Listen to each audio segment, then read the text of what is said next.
আসসালামু আলাইকুম প্রিয় দর্শক, আজকের ভিডিওতে আমরা জানব ঈদুল আজহার ঈদের ইতিহাস, তাৎপর্য এবং কুরবানির গুরুত্ব সম্পর্কে। ভিডিওটি শেষ পর্যন্ত দেখুন, অনেক কিছু শিখতে পারবেন। চলুন শুরু করি। ঈদুল আজহার ইতিহাস ও তাৎপর্য।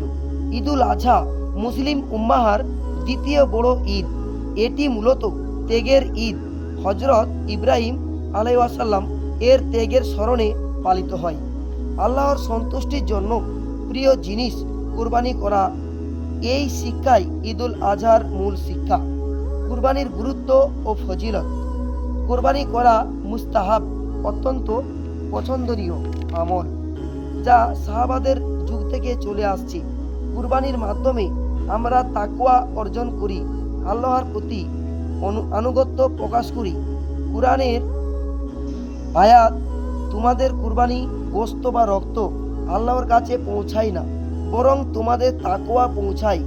সূরা হজ 37 নম্বর। ঈদের দিন কি করতে হবে?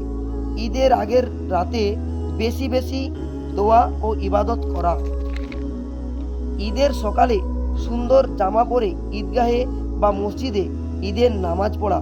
ঈদগাহে যাওয়ার সময় তাকবীর পড়া, আল্লাহু আকবার আল্লাহু আকবার, লা ইলাহা ইল্লাল্লাহু, আল্লাহু আকবার আল্লাহু আকবার, ওয়া লিল্লাহি হামদ। কোরবানির পর মাংস 3 ভাগে ভাগ করা। 1 ভাগ নিজের, 1 ভাগ আত্মীয়দের, 1 ভাগ গরিবদের মধ্যে বিতরণ করা। শিক্ষা।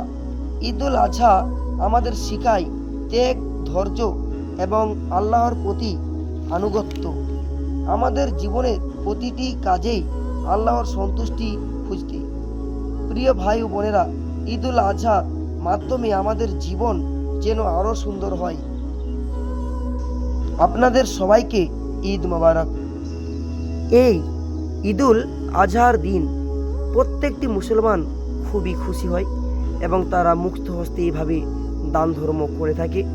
আর এই দিন ভালো ভালো সুন্দর সুন্দর পোশাক পরে অনেকেই ঘুরতে যায়, বিভিন্ন পার্ক, শিশু উদ্যান থেকে আরম্ভ করে বিভিন্ন জায়গায়।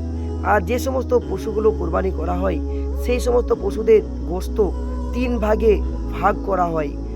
1 ভাগ নিজের জন্য, 1 ভাগ পাড়া প্রতিবেশী আত্মীয়দের জন্য, আর 1 ভাগ গরিব মানুষদের জন্য, যাতে গরিব মানুষরাও যারা হয়তো গোশত মাংস তারা কিনে খেতে পারে না। ঈদুল আজহার নামাজ আমাদের শেখায় ত্যাগ, ধৈর্য এবং আল্লাহর প্রতি আনুগত্য। তো আজ ভিডিও এই পর্যন্ত। ততক্ষণ টাটা, বাই বাই। দেখা হবে নেক্সট ভিডিও।